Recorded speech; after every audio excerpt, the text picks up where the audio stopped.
The title of this chapter is Data Structures and Computer-Assisted Auditing Tools and Techniques for Data Extraction. After studying this chapter, you should be able to understand the components of data structures and how these are used to achieve data processing. Be familiar with structures used in flat file systems, including sequential, indexes, hashing, and pointer structures. Be familiar with relational database structures and the principles of normalization. Understand the features, advantages, and disadvantages of the embedded audit module approach to data extraction. Know the capabilities and primary features of generalized audit software. Let us move on to the data structures. It has two fundamental components, the organization and access method. The organization refers to the way records are physically arranged on the secondary storage device. This may be either sequential or random, while access method is the technique used to locate records and to navigate through the database or file. Flat file structures. Flat file structures describe an environment in which individual files are not integrated with other files. The end users in this environment own their data files rather than share them with other users. So one of its advantages is that data files are structured, formatted, and arranged to suit the specific needs of the owner or primary users. Sequential structure. Sequential structure is typically called the sequential method. It is simple and easy to process. Under this arrangement, for example, the record with key value of 1110 is placed in the physical storage space immediately following the record, and the key value of 1109. Index structure. The records here in the index random file are dispersed throughout a disk, without regard for their physical proximity to other related records. The record's physical location is not important because you only need to search for the index number of the desired key value. In addition to the actual data file, here exists a separate index that itself a file of record addresses. This index contains the numeric value of the physical disk storage location cylinder, surface, and record block for each record in the associated data file. The data file itself may be organized either sequentially or randomly. Virtual Storage Access Method Structure. VSAM, or the Virtual Storage Access Method Structure, is used for very large files that require routine batch processing and moderate degree of individual record processing. There are three physical components of VSAM file, namely indexes, prime data storage, and overflow area. This structure has sequential organization. To find the specific record location, the VSAM file uses a number of indexes that describe in summarized form the contents of each cylinder. For example, we are searching for a record with the key value 2546. The access method goes first to the overall file index, which contains only the highest key value for each cylinder in the file, and determines that record 2546 is somewhere on cylinder 99.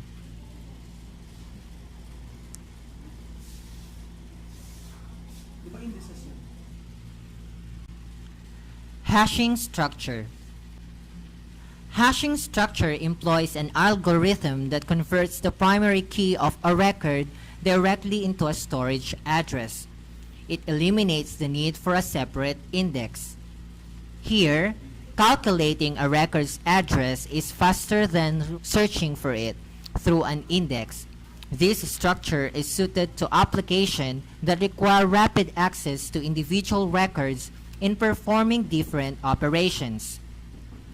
The principal advantage of hashing structure is the access speed. However, there are two significant disadvantages. Hashing structure does not use storage space efficiently and reverse of the first.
Hashing structure.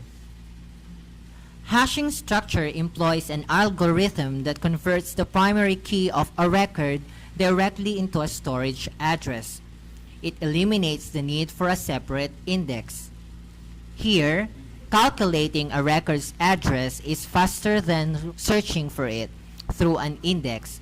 This structure is suited to applications that require rapid access to individual records in performing different operations. The principal advantage of hashing structure is the access speed. However, there are two significant disadvantages. Hashing structure does not use storage space efficiently and reverse of the first. The next structure is the pointer structure. Pointer structures are used to create a linked list file. This approach stores in a field of 1 record the address of a related record. The records in this type of file are spread over the entire disk without concern for their physical proximity with other related records. This provides connections between the records. For example, an accounts receivable record with 3 pointers. The first pointer links the account receivable record to the next account receivable record within the accounts receivable file. The second and the third pointer link account receivable records to the sales invoices and remittances advice records respectively. There are 3 types of pointers: the physical address pointer, relative address pointer, and the logical key pointer. A physical, hierarchical, and networking database structure. A major difference between the two approaches, hierarchical and network database structures, is the degree of process integration and data sharing that can be achieved.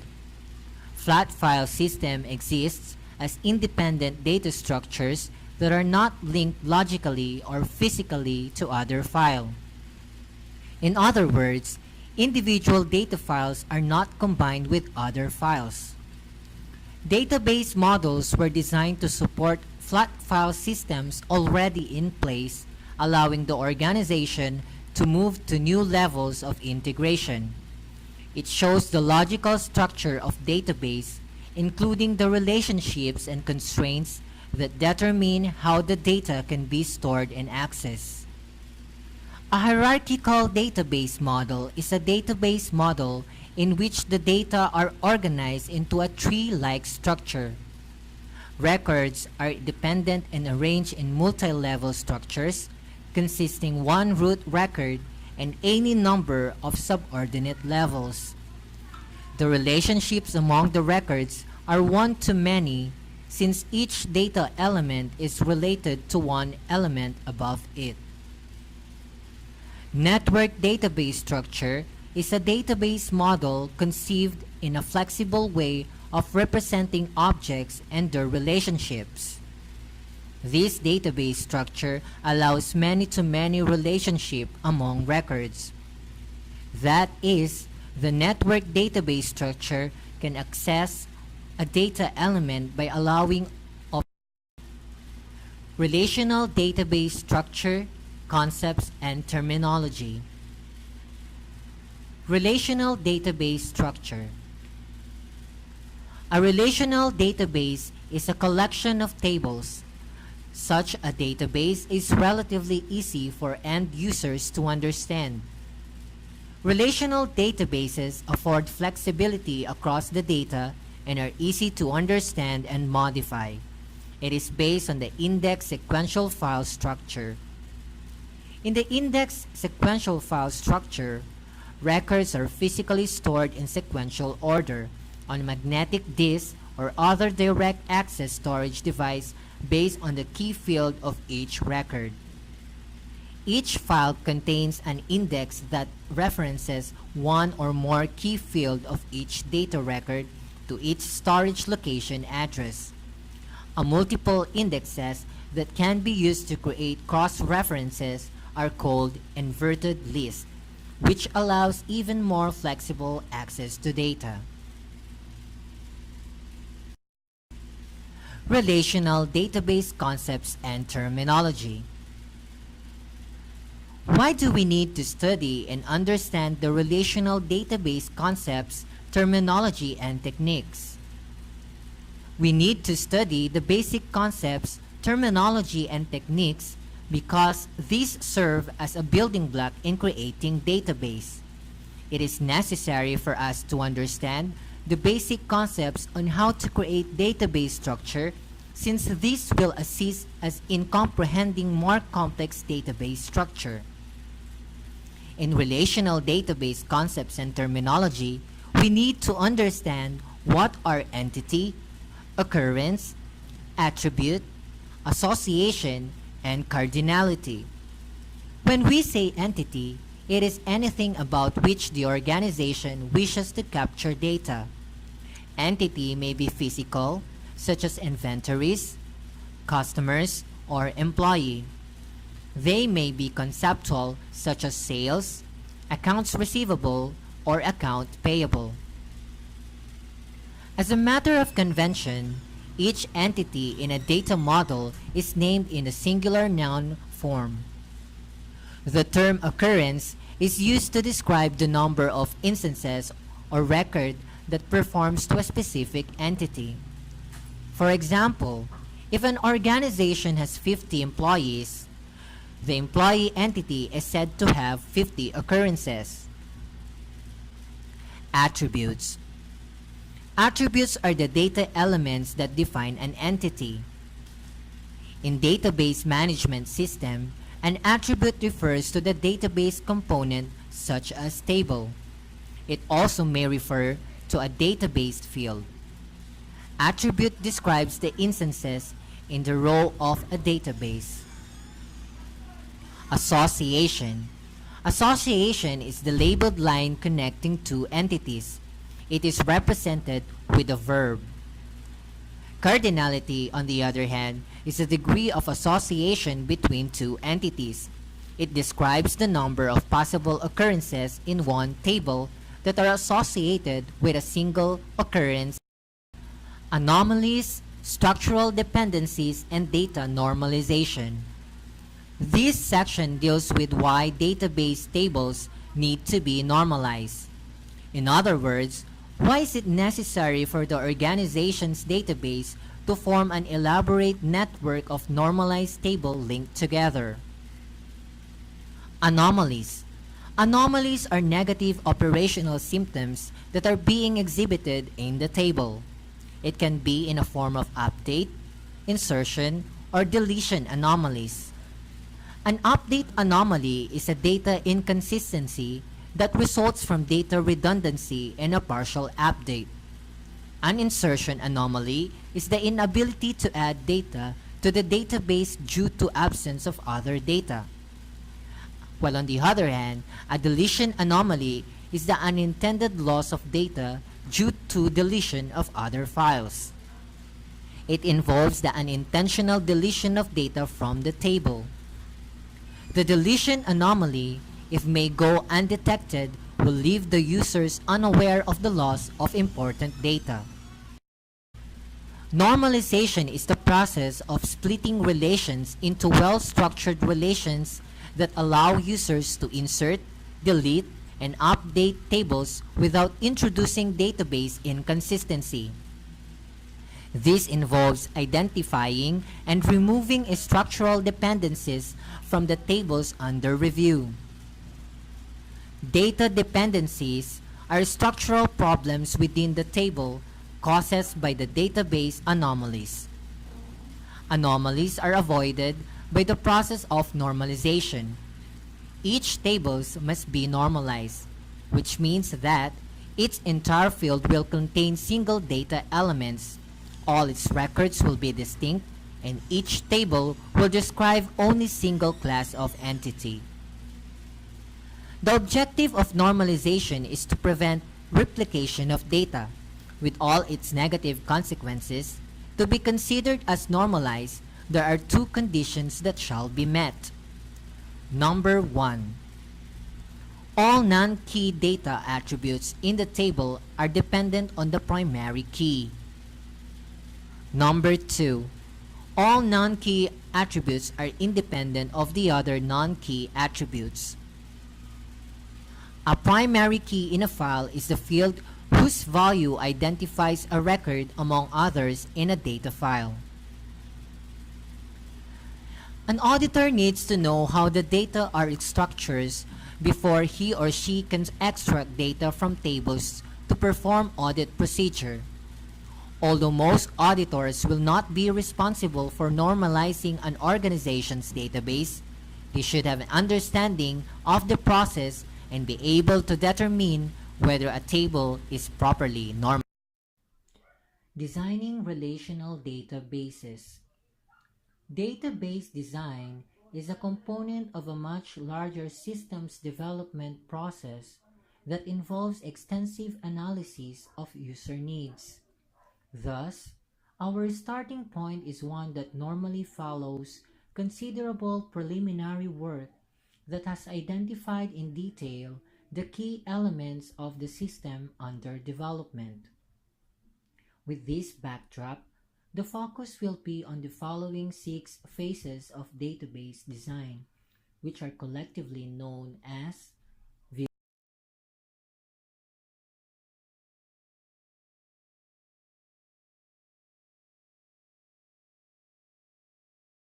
The following 6 phases of database design are as follows. 1. Identify entities. 2. Construct a data model showing entity associations. 3. Add primary keys and attributes to the model. 4. Normalize the data model and add foreign keys. 5. Construct the physical database.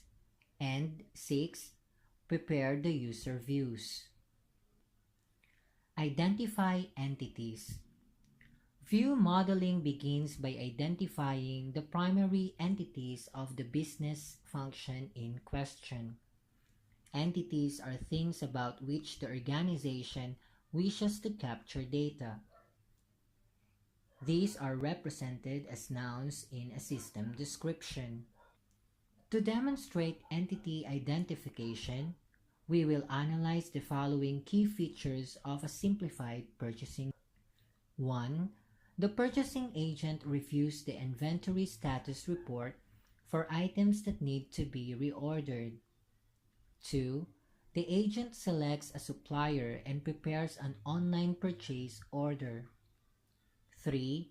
The agent prints a copy of the purchase order and sends it to the supplier. 4. The supplier ships inventory to the company. Upon its arrival, the receiving clerk inspects the inventory and prepares an online receiving report. The computer system automatically updates the inventory records. A number of candidate entities can be identified in the previous description: purchasing agent, receiving clerk, inventory, supplier, inventory status report, purchase order, and receiving report. Not all of these candidates are the true entities that need to be modeled in the database. To pass as valid entities, two conditions need to be met. Condition number 1. An entity must consist of two or more occurrences. Condition number 2. An entity must contribute at least one attribute that is not provided through other entities. We need to test these conditions for each candidate to eliminate any false entities. Construct a data model showing entity associations. The next step in view modeling is to determine the associations between entities and document them in an ER or entity relationship diagram. Associations represent business rules. Sometimes the rules are obvious and are the same for all organizations. Add primary keys and attributes to the model. Add primary keys. The next step in the process is to assign primary keys to the entities in the model. The analyst should select a primary key that logically defines the non-key attributes and uniquely identifies each occurrence in the entity. Sometimes this can be accomplished using a simple sequential code such as invoice number, check number, or purchase order number. Sequential codes, however, are not always efficient or effective keys. Add attributes. Every attribute in an entity should appear directly or indirectly in one or more user views. Entity attributes are therefore originally derived and modeled from user views. In other words, if stored data are not used in a document, report, or a calculation that is reported in some way, then it serves no purpose and should not be part of the database. Normalize data model and add foreign keys. The normalization issues that needed resolution are outlined in the following section. Number 1. Repeating group data in purchase order.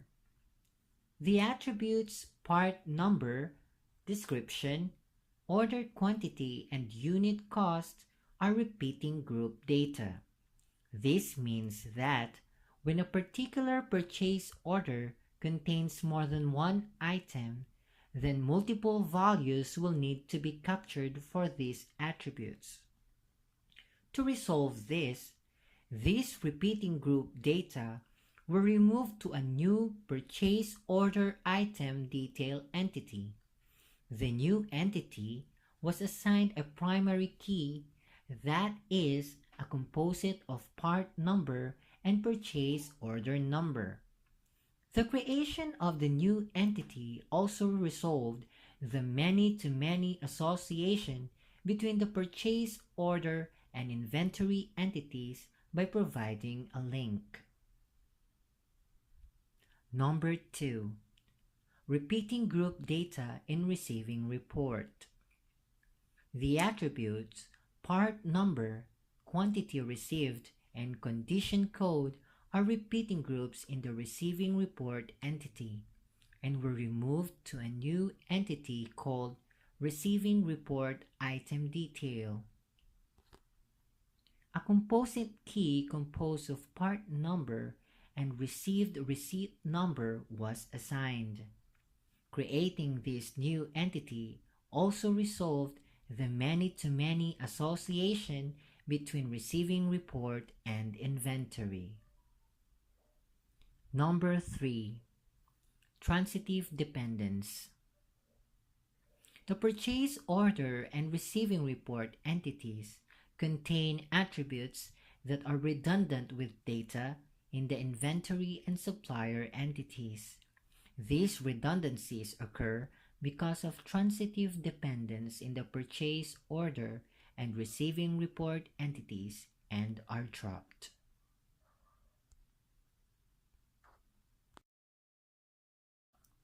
Construct the physical database. Figure 8.5 illustrates the normalized table structures for the database. The primary and foreign keys linking the tables are represented by dotted lines. Each record in the receiving report item detail table represents an individual item on the receiving report. The table has a combined key comprising receive receipt number and part number. The composite key is needed to uniquely identify the quantity received and condition attributes of each item detail record.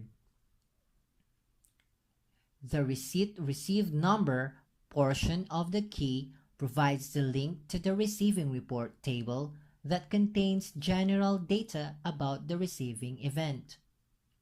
The part number portion of the key is used to access the inventory table to facilitate updating the quantity on hand field from the quantity received field of the item detail record. The purchase order item detail table uses a composite primary key of purchase order number and part number to uniquely identify the order quantity attribute.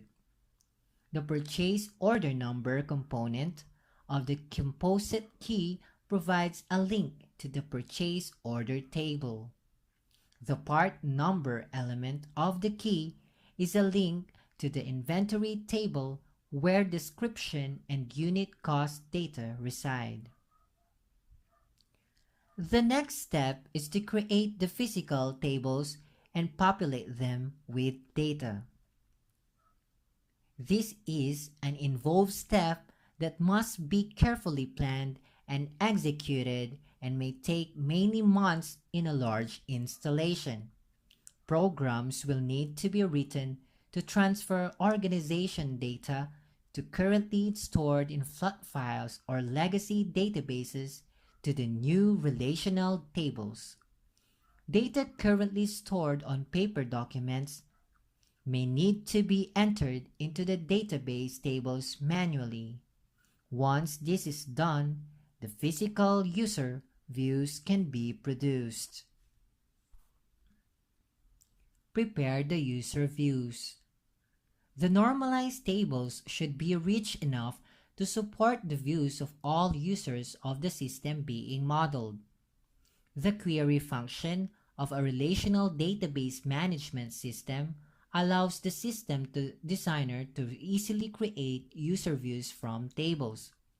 The designer simply tells the database management system which tables to use, their primary and foreign keys, and the attributes to select from each table. Older database management systems require the designer to specify view parameters directly in SQL. Newer systems do this visually. The designer simply points and clicks at the tables and the attributes. From this representation, the database management system generates the SQL commands for the query to produce the view. These SQL commands will be saved in a user program called a query. To view the global view integration. The view modeling process described previously pertained to only one business function, the purchases system, and the resulting tables and views constitute only a sub-schema of the overall database schema. A modern company, however, would need hundreds or thousands of views and associated tables. Combining the data needs of all users into a single schema or enterprise-wide view is called view integration. Embedded Audit Module. The objective of the Embedded Audit Module, also known as continuous auditing, is to identify important transactions while they are being processed and extract copies of them in real time.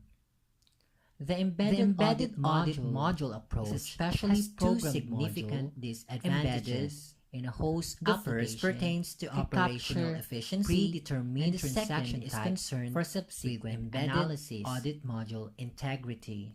To begin the data capturing, operational efficiency, the auditor specifies to the embedded audit from module, the user's point of view, embedded audit modules of the transaction set to be captured. The presence of, for example, of an audit module the auditor's may create significant pesos materiality, especially when the amount of transactions is processed by a sales order processing system. One approach for relieving transactions equal to burden from the system 50,000 design modules to design modules may be turned from this set by the auditions by the auditor may select doing so more to subdue the effect embedded audit module transactions fall below this threshold will be ignored by the embedded audit module, verifying audit embedded primarily as a substantive testing technique. The embedded audit module may not be a viable audit environments in ongoing basis a high level program maintenance. In the host application, frequent changes. For example, embedded audit module embedded within the host also require reviews, authorization, completeness, the accuracy of the raised earlier regarding application maintenance apply to embedded audit. What are the disadvantages? The integrity of embedded audit directly affects the quality of the embedded audit module approach. Has two significant therefore evaluate. The first pertains to embedded efficiency. The second is evaluation in the same way testing the host application controls. Operational generalized audit software. Generalized audit software is the most widely used audit computer-assisted operational performance information system. The presence of an generalized audit software within the host allows auditors to create significantly overcoded data files, especially when the various operations is extensive. Some of the more common uses for generalized audit software include from the system and balancing design modules or selected may be items turned on and selecting and reporting detailed data doing so will, of course, selecting stratified statistical samples from data module as an ongoing audit formatting results of tests into reports, verifying confirmations in either standardized or special wording.